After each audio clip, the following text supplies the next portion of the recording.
अस्सलाम वालेकुम। अच्छा जी, आज के मार्केट रैप के साथ फर्स्टली तो हम के स्टैंडर्ड के वील को देखें तो यहाँ पे मार्केट के अंदर आपको प्रॉफिट टेकिंग नजर आई है अपसाइड के ऊपर। एट वन टाइम को के स्टैंडर्ड ने को 584 पॉइंट्स गेन किए थे, लेकिन अगेन सस्टेन नहीं कर पाया। उसके बाद न्यूज फ्लो थोड़ा सा डिक्लाइनिंग साइड के ऊपर एक रीजन बना, जो जियो पोलिटिकल हमारे पास सिचुएशन है। तो आप कन्वेंशनल लेवल्स की देखें तो अपसाइड के ऊपर जो हमने प्रीवियस कुछ वीक के अंदर परफॉर्मेंस देखी थी, इस दफा वेबिनार के ऊपर भी काफी डिटेल में डिस्कस किया था कि अपसाइड के ऊपर मुहतात रहना चाहिए। और एक टर्बुलेंस एरिया है यहाँ पे हमारे पास मीडिएट बेसिस के ऊपर जो 174 300 का एरिया था, वो हमने लास्ट वीक के अंदर भी चैलेंज होते देखा है। आज फर्स्ट डे ऑफ वीक है, आज भी हमने देखा है अपसाइड के ऊपर जो आज का हाई है वो भी 174 4500 का है। प्रिसाइज लेवल आगे हम टेक्निकल लेवल्स के ऊपर भी देखते हैं, उसकी सिग्निफिकेंस को भी देखते हैं। तो किस हंड्रेड का अगर आप व्हील देखेंगे तो यहाँ पे आपको जो डिक्लाइनिंग साइड के ऊपर नजर आ रहे हैं, मेरे ख्याल में सबसे ज्यादा पॉइंट्स कमर्शियल बैंक्स ने लूज किए हैं पॉइंट्स टेबल के ऊपर। अगर हम जाके देखें सेक्टर्स के अंदर तो फर्टिलाइजर है, उसके बाद सीमेंट्स हैं, फिर पावर जनरेशन कंपनीज हैं। तो एक वोलेटाइल सेशन था, एक तो रोल ओवर का भी फर्स्ट सेशन है तो उसकी वजह से भी। और अगेन अगेन ये in line with the view था, एक्सपेक्टेशन के अकॉर्डिंग था कि अपसाइड के ऊपर अगर कोई मूव बनती भी है तो वहां पे प्रॉफिट टेकिंग आएगी। के स्टैंडर्ड काफी अपसाइड के ऊपर ओवरसोल्ड है शॉर्टर टाइम फ्रेम के ऊपर। आज के अगर हाई की बात करें 174 500 का है, लो 169 200 का बना। तो simultaneously in a single session हमने अपसाइड के ऊपर एक रेजिस्टेंस को भी टेस्ट होते देखा, और डाउन साइड के ऊपर जो हाईलाइटेड सपोर्ट एरिया था इमीडिएट बेसिस के ऊपर ऑन वीकली बेसिस, जो कि वेबिनार के ऊपर भी हमने डिस्कस किया था, तो वो भी टेस्ट होते देखा। 4712 पॉइंट्स के हमने रीगेन किए। और आखिर में टूवर्ड्स द एंड अगर देखा जाए तो हमारे पास -17 -1742 कोई 1% का डिक्लाइन हमें क्लोजिंग बेसिस के ऊपर नजर आया, डे ओवर डे बेसिस। अब अगर हम वॉल्यूम्स को देखें तो अप्रोक्सीमेटली 59 मिलियन के वॉल्यूम थे। वॉल्यूम थोड़े से कम हुए हैं डे ओवर डे बेसिस के ऊपर। सियाल के ऊपर जाके देखें तो यहाँ पे आपको वॉल्यूम बढ़ते नजर आएंगे। तो मिक्स साइड डेटा है। अब यहाँ पे जो कुछ इंडिविजुअली स्टॉक्स थे उनके अंदर वॉल्यूम ज्यादा बेहतर ट्रेड हुआ, वो डैशबोर्ड के ऊपर जाके देखते भी हैं। Again BOP was the volume leader, उसके बाद यूनिटी था, फिर के इलेक्ट्रिक था, और फिर डब्ल्यूटीएल और पेल है। और सबसे बड़ा वॉल्यूम 119 मिलियन का हमने बीओपी के ऊपर ट्रेड होते देखा है। गेनर्स के अंदर साइड बोर्ड के आइटम्स हैं, क्रिस्टन स्टील एक स्टॉक है, कुछ एक्टिव नजर आता है प्रीवियस कपल ऑफ सेशन से, तो इसने अपसाइड के ऊपर क्लोज किया है। उसके बाद लूजर्स के ऊपर भी आपको मेन बोर्ड आइटम नजर नहीं आएगा। अब अगर हम चलें कि इस हंड्रेड के टेक्निकल लेवल के ऊपर तो हमारे पास as early set immediate basis के ऊपर ये जो ब्लू कलर की लाइन है ये हमारा इमीडिएट सपोर्ट एरिया है। 169,200 के आसपास का इमीडिएट सपोर्ट एरिया है। इसके अंदर 1000 पॉइंट्स 1500 पॉइंट्स का गिव एंड टेक रहेगा, इसके अकॉर्डिंगली चलना चाहिए। और मेरे ख्याल में डिसाइसिव एरिया 168 300 का हो सकता है, उससे नीचे फिर हमें डाउन साइड के ऊपर अगर फॉर एनी रीजन को इसको केस स्टैंडर्ड डिसाइसिवली वायलेट करता है तो फिर हमें सेलिंग प्रेशर एग्रीवेट करता नजर आ सकता है। डॉजी कैंडल है, एक क्लासिक डॉजी कैंडल अपीयर हुआ है। कल का सेशन फर्दर अगेन वोलेटाइल होगा, डिसाइसिव हो सकता है। किसी भी साइड के ऊपर हमें क्लोजिंग मिल गई, ग्रीन कलर क्लोजिंग मिलती है, या फिर डाउन साइड के ऊपर हमें आज के लो के नीचे क्लोजिंग मिल जाती है, तो फिर हमें डाउन साइड के ऊपर एक फर्दर सेलिंग प्रेशर हाईलाइट होता नजर आ सकता है। तो मेरे ख्याल में थोड़ा सा डिसिप्लिन रहते हुए ही काम करना चाहिए। अगेन कुछ अपॉर्चुनिटीज हैं जो ट्रेंडिंग स्टॉक्स हैं, जिनमें से हमने प्रीवियस कुछ मंथ्स के अंदर यूनिटी के ऊपर काफी हेफ्टी सेलिंग प्रेशर देखा है। इस तरह के और भी स्टॉक्स हैं। बीओपी काफी अच्छा डिक्लाइन कर चुका था, डाउन साइड के ऊपर अराउंड 24 पीस का हाई लो पोस्ट हुआ इन रीसेंट सेल ऑफ, और उसके बाद आज अप साइड के ऊपर 36.60 के ऊपर क्लोज किया, और इवन 37.60 का हमने हाई भी पोस्ट होते देखा है। वॉल्यूम लीडर्स में से कुछ स्टॉक्स को अगर हम देखें चार्ट्स के ऊपर तो unity, BOP, PEL, C S L, C S I L है, हैस्को अगेन अट्रैक्टिव लेवल्स के ऊपर, इसको भी हम जाके देखते हैं आगे। और इसके अलावा जी हम अगर देखें तो नेशनल बैंक भी वॉल्यूम लीडर्स में है, इसके लेवल्स को भी देख लेते हैं। जब फर्स्ट ऑफ ऑल तो जी स्टॉक सिलेक्शन के ऊपर जाते हैं, और यहाँ पे हम नेशनल बैंक को फर्स्ट ऑफ ऑल देखते हैं, यहाँ पे कुछ लेवल्स कैसे प्ले से नजर आ सकते हैं। मीडियट बेसिस के ऊपर हमारे पास इसका एक रेजिस्टेंस एरिया इस बॉक्स का एरिया आज वही बॉक्स का अपसाइड के ऊपर टेस्ट हुआ है, और ये हमारे पास एरिया 224 से 234 रुपए के पास रिजाइड करता है। इसको अगर अपसाइड के ऊपर ये डिसाइसिवली रीगेन करेगा तो फिर फर्दर अपसाइड के ऊपर यहाँ से मूव बनती नजर आ सकती है। और सेकंड प्रेपोजिशन या सेकंड सिनारियो, इसका जो डिसेंडिंग ट्रेंड लाइन का रेजिस्टेंस एरिया है उसको देखा जाए तो वो भी कोई इसी के पास कन्फ्लुएंस करता है। तो ये एक इंपॉर्टेंट एरिया होगा इमीडिएट बेसिस के ऊपर 226 रुपए 224 रुपए को देखना चाहिए। इसी ऊपर फर्दर फिर ब्रेकआउट की एंट्री को भी प्लान किया जा सकता है। और सेकंड जो सिनारियो है उसके अंदर आज डॉजी कैंडल है, कल का अगेन यहाँ पे भी सेशन काफी इंपॉर्टेंट होगा।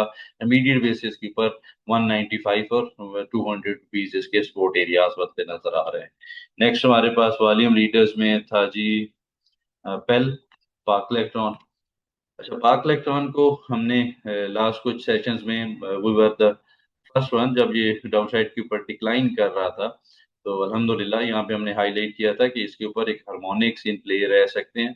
और ये जो इसके अपसाइड के ऊपर पहले सपोर्ट एरियाज हैं वो 38 रुपीज के और फिर 35 रुपीज इनिशियली यहाँ पे सस्टेन करना चाहिए। हमने यहाँ पे इसका 20 मार्च को एक वीक देखा था, वीक ओवर वीक बेसिस के ऊपर ट्रेल हुआ लेकिन सस्टेन किया, फिर एक क्लोज भी बना, लेकिन अपसाइड के ऊपर इवेंचुअली इसने आके एक मेजर स्ट्रक्चर को ऑनर किया और अपसाइड के ऊपर यहाँ से एक तगड़ा बाउंस विटनेस हो सकता है, होता नजर आ रहा है। अब करंटली जो चार्ट फॉर्मेशन हैं अकॉर्डिंग टू द हार्मोनिक्स बड़ा सिंपल सा है। यहाँ पे जो रिसेंट सेल ऑफ है एक वर्टिकल डिक्लाइन है, इसको अगर हम देखें तो जिसका डाउन साइड के ऊपर लो का एरिया है 32.02 का, अप्रोक्सीमेटली 32 रुपीज।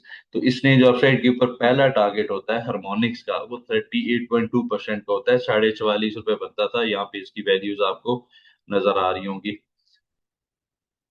तो ये इसने आज कंप्लीट कर लिया है। और अगेन नेक्स्ट जो इसके ड्यू टारगेट्स हैं वो स्टिल इंटैक्ट हैं।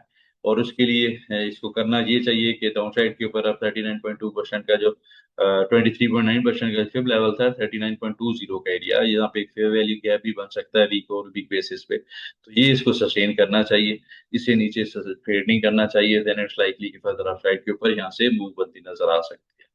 अच्छा, नेक्स्ट हमारे पास जो वॉल्यूम रीडर्स में से स्टॉक है यूनिटी, काफी दिन से परफॉर्म कर रहा है, इसके कुछ लेवल्स को भी देख लेते हैं। अच्छा, इसके ऊपर भी जो हमारा लास्ट एनालिसिस था, एक तो बॉक्स रीगेन किया, अपसाइड के ऊपर एक हाइपर मूव बनती नजर आ रही है। और ये हमारा एनालिसिस इसके ऊपर था कि ये जो रीसेंट एक डाउन साइड के ऊपर यहाँ से एक स्ट्रेट डाउन साइड मूव थी, तो इसका एटलीस्ट 61.8% ₹15.5 बनता है, इसकी तरफ भी मूव कर सकता है। लेकिन उसके ऊपर थोड़ा सा टाइम भी लग सकता है, लेकिन अगेन फिलहाल के लिए बुलिश मोमेंटम काफी स्ट्रांग है। कल के लिए वॉच आउट लेवल 12 रुपए 30 पैसे है और इसको देखना चाहिए। और उससे पहले 1180 से लेके 1230 ये अपने पास आप नोट कर सकते हैं लेवल। इनके अराउंड मेरे ख्याल में अगर कोई अर्ली आवर्स के अंदर मूव आती है तो वो एक वॉच आउट लेवल जरूर है, वहां पे देखते हैं। अगर तो कोई एग्जॉशन पोस्ट होती है तो वहां पे फिर सेल हाई बाय लो की स्ट्रेटजी के साथ देखना चाहिए। और सेकंड सिनारियो ये है कि अभी 10 रुपए 80 पैसे के स्टॉप लॉस के साथ अपनी पोजीशंस को फिलहाल भी होल्ड करना चाहिए, किया जा सकता है। नेक्स्ट हमारे पास जी यहाँ से अगर हम स्टॉक देखें तो हैस्कोल है। हैस्कोल काफी अट्रैक्टिव लेवल्स की तरफ मूव कर रहा है। और जो इसके ऊपर चार्ट फॉर्मेशंस हैं, अगेन इसके ऊपर भी जो हमने एनालिसिस किया अपसाइड के ऊपर जो इसके रेजिस्टेंस एरियाज बने उन्हीं के पास ही हमारे पास एग्जॉशन पोस्ट हुई थी नजर आई है। 19 रुपए 60 पैसे का लेवल था, 19.60 19.50 का। हमने इसको अपसाइड के ऊपर इंट्राडे ट्रेल होते देखा था, लेकिन with in that level close किया, उसकी वजह से आज हमने फर्दर प्रॉफिट टेकिंग देखी है। तो 18 रुपए 50 पैसे के पास क्लोज किया है, प्रिसाइजली 18 रुपए 55 पैसे। तो मेरे ख्याल में कल को अगर फर्दर डिप भी आती है तो इसको 17 रुपए 80 पैसे के पास बाय करना चाहिए। 16 रुपए 60 पैसे इसका स्टॉप लॉस है। और कोई भी major dip should be taken as a buying opportunity, trading के लिए देखना चाहिए। अपसाइड के ऊपर इंशाल्लाह मौका मिल जाएगा दोबारा से प्रॉफिट में बेचने का। नेक्स्ट हमारे पास जी स्टॉक है, यहाँ से अगर हम वॉल्यूम लीडर्स में से ही देखें तो पीओपी के कुछ लेवल्स को क्विकली देख लेते हैं और उसके बाद हमारे पास पीआरएल काफी अरसे के बाद वॉल्यूम लीडर्स के ऊपर नजर आ रहा है कुछ सेशन से। तो फर्स्टली पीआरएल को देख लेते हैं। अच्छा, पीआरएल के ऊपर टेक्निकली देखा जाए तो एक हमारे पास क्लासिकल हायर लो बना, उसके बाद अपसाइड के ऊपर यहाँ से एक तगड़ी मूव स्टार्ट की इसने और फिर एक अपसाइड के ऊपर अभी एग्जॉशन पोस्ट करता नजर आ रहा है। एक रेजिस्टेंस एरिया जो बनता है, हॉरिजॉन्टल रेजिस्टेंस एरिया अराउंड ₹37। लेकिन लाइकली है कि ये अपसाइड के ऊपर इस सारे रेजिस्टेंस एरिया को रीगेन कर जाए। इसको अगर थोड़ा सा हम वीकली बेसिस के ऊपर जाके देखें, तो अगेन वीकली बेसिस के ऊपर भी काफी मेजर एक्सपोर्ट ऑनर हुई है अराउंड ₹23-22। तो इसको वाच लिस्ट में रखना चाहिए। इसके ऊपर जो करंट चार्ट फॉर्मेशन हैं, एक तो यहाँ पे एक horizontal resistance, sending trend line resistance area around 37.10। तो ये अगर डिसाइसिवली वीक और वीक बेसिस रीगेन होता है तो यहाँ पे एक ब्रेकआउट कंसिडर होगा अपसाइड के ऊपर। फिर फर्दर यहाँ से ₹5-7 की इनिशियली मूव बनती नजर आ सकती है।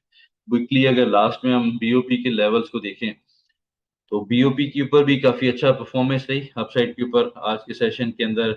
आफ्टर फ्यू बुलिश कैंडल्स एक डॉजी कैंडल है, तो इम्पोर्टेंट सेशन होगा। इमीडिएट बेसिस के ऊपर एक स्विंग का जो लो था प्रीवियसली, एक हायर लोअर हाई बना था, सॉरी लोअर लो बना था इन फेब फर्स्ट वीक 2 फरवरी का ये सेशन है। तो इसका ₹38 का पहला रेजिस्टेंस एरिया है, और इसके ऊपर वाचफुल रहना चाहिए। अगर ये रीगोन हुआ तो वहां से फिर अपसाइड के ऊपर फर्दर मोमेंटम के रिन्यू करता नजर आ सकता है। तो सम अप करें तो मेरे ख्याल में कि स्टैंडर्ड के ऊपर डाउन साइड के ऊपर जो आज का डिक्लाइन है, ये डिसाइसिव हो सकता है। मेरे ख्याल में ये यहीं से इसको अपसाइड के ऊपर बाउंस करना चाहिए।